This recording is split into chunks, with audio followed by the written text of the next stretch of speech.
Low-quality fans of a high-quality Bruins team. Thank you for your patience. As you can tell, not the usual setup.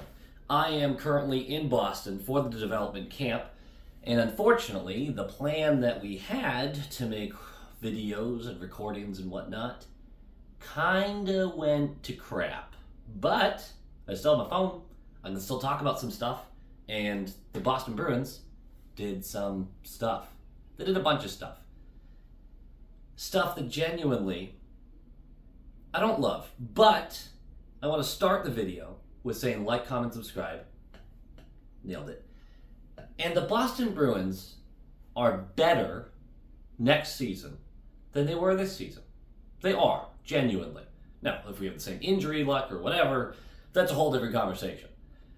But technically, the guys who will be on the ice, because although I think we downgraded in net just by not having Olmark available for whenever Swayman isn't, when you have a playoff team where those guys are expected to start with good health, we're a better team. 4 players. There was actually like 8 players that were signed, but without a bunch of notes, and that's basically 4 guys that were signed strictly for AHL purposes. But 4 players were brought in.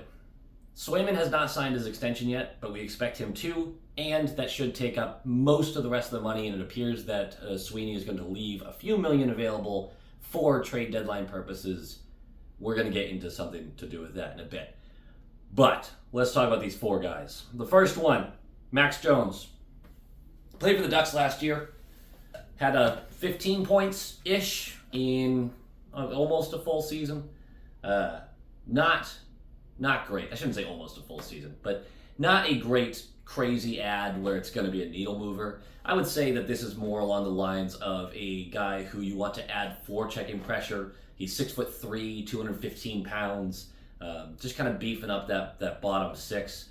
Probably playing left wing next to Beecher or Kostelic or whoever really gets that 4C role. Not a needle mover. Not a guy that I'm going to spend a lot of time talking about because, he's going to be in and out of the lineup. I don't think he's going to be a presence that you're going to be worried about blocking younger prospects because it feels like he's passable in that regard, where if we send him to the AHL, no one's losing their mind in the organization. He knows what's on the table. He has to earn that spot, much like a guy like Trevor Kantar, Riley Duran, other guys that are trying to make that push into the NHL on the 4th line. Another guy that's really likely to stay in the AHL is Riley Tuft, 6'6", almost 230, I believe, 230 pounds. Another AHL guy. He was in Colorado's system last year. Really just kind of a big, beefy boy. He's got some upside, but it's going to be hard to actually see him without injuries happening make it into the NHL on a consistent basis. Another guy that I'm just not going to talk about that much because his best case scenario is he's a 4th line player. Still, those guys are valuable, and if they can step up in the time of having injuries or whatever, good. But there's 2 signings that people are actually interested in talking about. Let's be honest. Although I have heard a lot of talk about the Tuft and Jones and what they're going to bring to the team, and I just don't feel like they're going to bring all that much. Worth mentioning right here, though, Jones 6'3", well above 200 pounds. Tuft 6'6", well above 200 pounds. The entire draft, 6'2" and up. Almost all of them over 200 pounds, other than the 17-year-old we drafted, who I'm going to talk about in another video because he is... We'll get there. God, we'll get there. Let's talk about our 2 big boys here. The easy one is the one that you will know about and that you've talked about. Elias Lindholm is a Boston Bruin. That's not really shocking. Going in, when he said, I'm going to free agency, I think most Bruins fans went, it feels likely. We need a 1C. I don't believe he's a 1C on a championship team. I believe he's a solid 2C on a championship team. We kind of still need a 2C. So, fine. And what did I say in the last couple of videos? Hey, just don't pay him $9 million. Don't pay him like a true 1C, like a franchise 1C. Don't do it. They didn't. 7.75 for 7 years. Are the last 2 years, 3 years that contract going to look bad? Sure.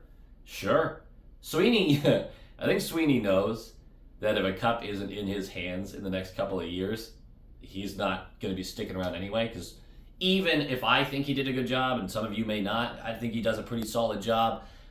You need results eventually. And the expectations over the last decade have been you're a playoff team, and you need playoff wins. And yeah, we went to a cup final, but you got to win that cup. Regardless, contracts that he's signing the last couple of years probably aren't going to be great, and he might be of the mind of probably not going to affect me all that much. Lindholm, he's a Boston Bruin, and he immediately makes our team better. He has had a downward trajectory for the last 2 years since Tkachuk and Gaudreau are no longer on his line in Calgary. And I sat there and went, this guy isn't a line driver, which we know he's not a line driver.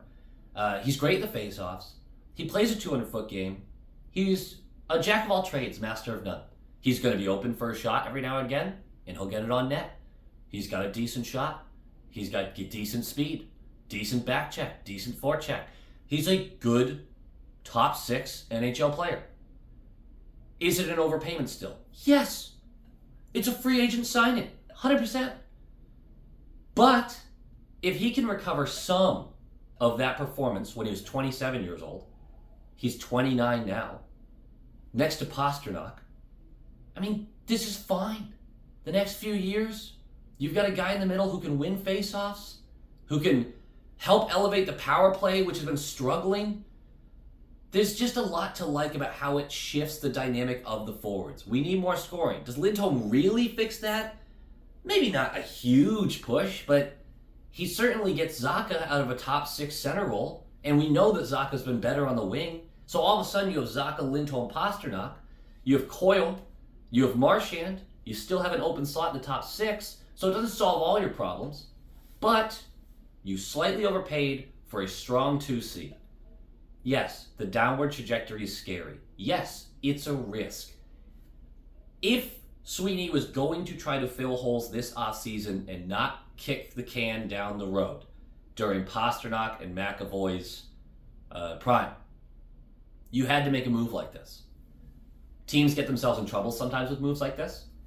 This one's a worthwhile risk to me at that price point. It truly is. I don't know if a no-move clause is involved yet because that hasn't been announced, and I'm hoping not. I'm hoping none of the contracts that he gave out have movement clauses in them. It does make our team better now. It should improve the power play. It should improve defensive zone faceoffs, offensive zone faceoffs across the board. It makes us better. I don't want to be negative about that. I actually am okay. I like the signing. I wish it was for less money. That wasn't going to happen. I'm not unrealistic in that. So good. You get Lindholm. And I think a lot of you are really pumped about that, and you have plenty of reason to be. The analytics are a little scary. The downward trajectory is a little scary. Either way, he's next to a superstar. It's definitely going to take some pressure off Pastrnak. It's going to let Zacha be more free on the wing. There's plenty of reason to be optimistic. The other side, Nikita Zadorov, who played a third pairing role primarily with the Vancouver Canucks last year, was fine defensively, solid defensively, showed that he has good puck movement, gets the puck out of the zone, skates the puck out of the zone. That's something we've desperately been missing. He is a beefy boy, 6'6". He has great finishing. He doesn't score a lot of goals because he doesn't shoot a lot. He does something for our defense, which I think does benefit us.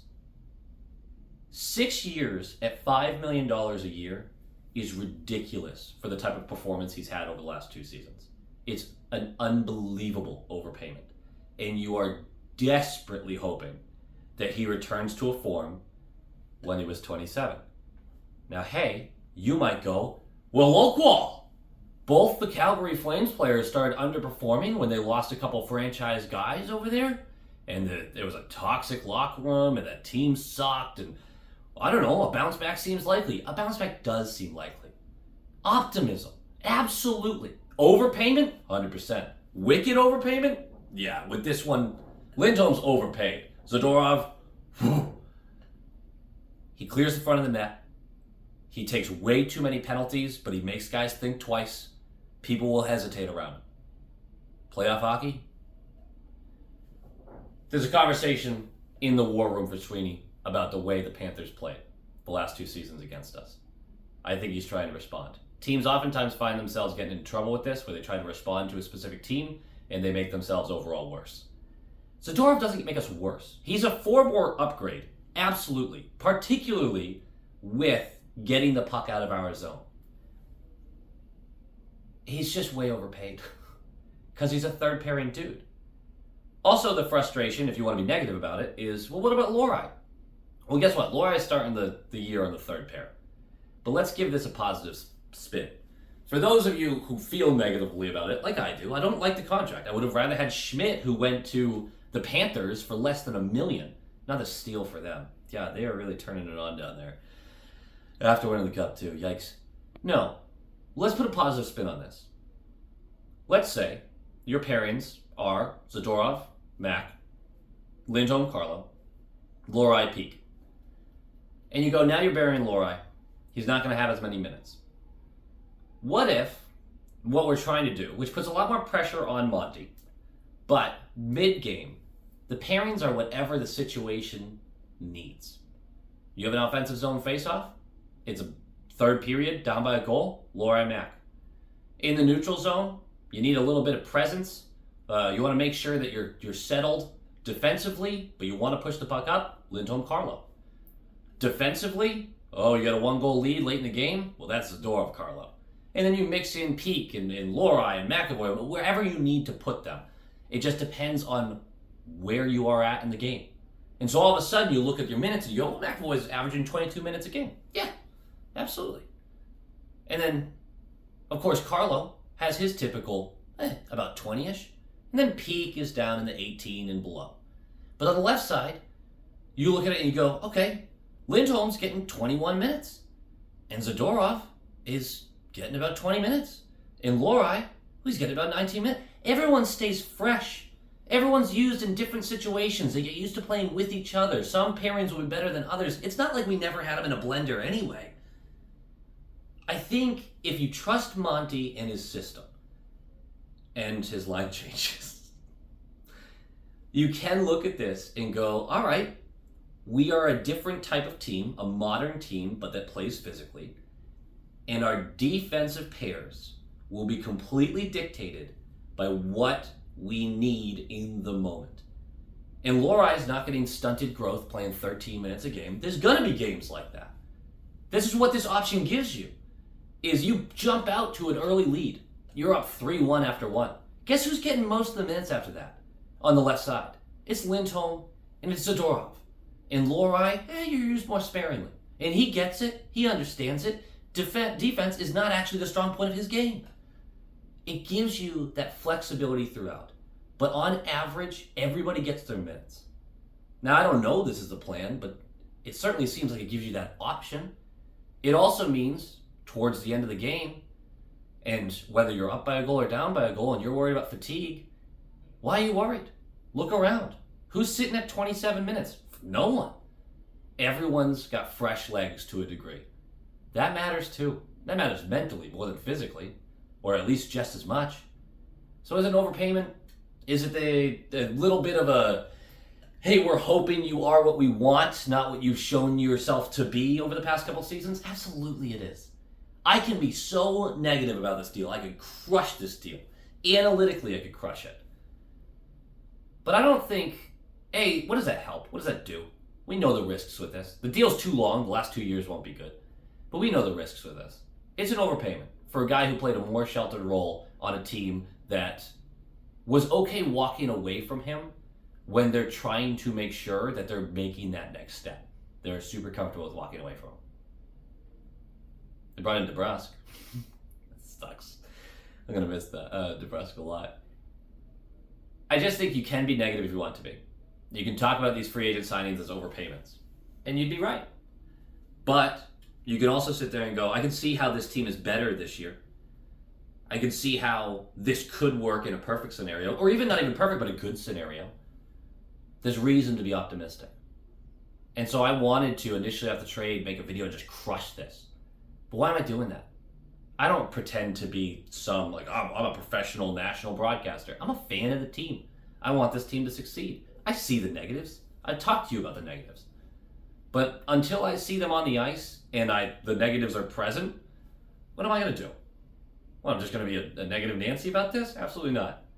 I think there's upside here. I think it's an overpayment, and it's a little scary. And if these are missteps, real missteps, then it is going to affect this franchise. It's going to affect Pasternak's career. It's going to affect McAvoy's career. But there's also a roadmap for our bottom six. Sorry, our three pairs. Words. There's no editing in this video. It all has to be one shot. For our three pairs being one of the best defensive cores in the league, if not the best. There's a real roadmap for that. The Bruins are better. They're better right now. I also want to point something out. You're thinking, okay, you just committed $30 million to a third pairing defenseman. Or maybe you're not. You're thinking you just put $30 million to a big body who can rock some heads. That's fine. But what about scoring? Lindholm will help. He'll help. But you just lost DeBrusk. And I know some of you are like, DeBrusk didn't score that much. But he was a serviceable middle six, top six winger.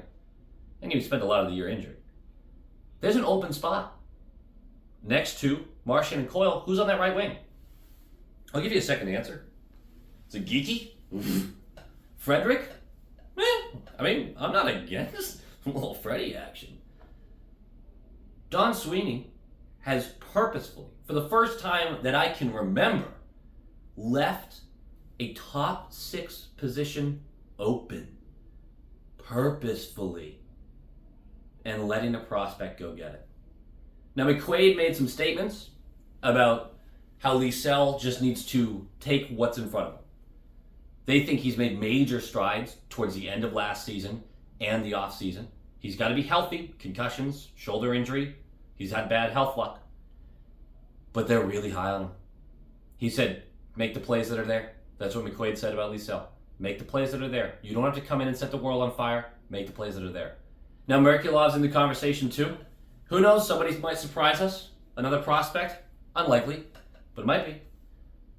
But when's the last time that we just left it open and said, one of you guys grab it. We're going to give you a chance here. That's exciting. You can be negative about that too if you want. Why would you? Why not just get a little excited? A little jazzed up? What might happen? If Liesel comes in and he's solid, and you have a solid top six, and he's whipping that puck around, do you know what that does to the franchise itself? I'm excited. I'm excited for camp.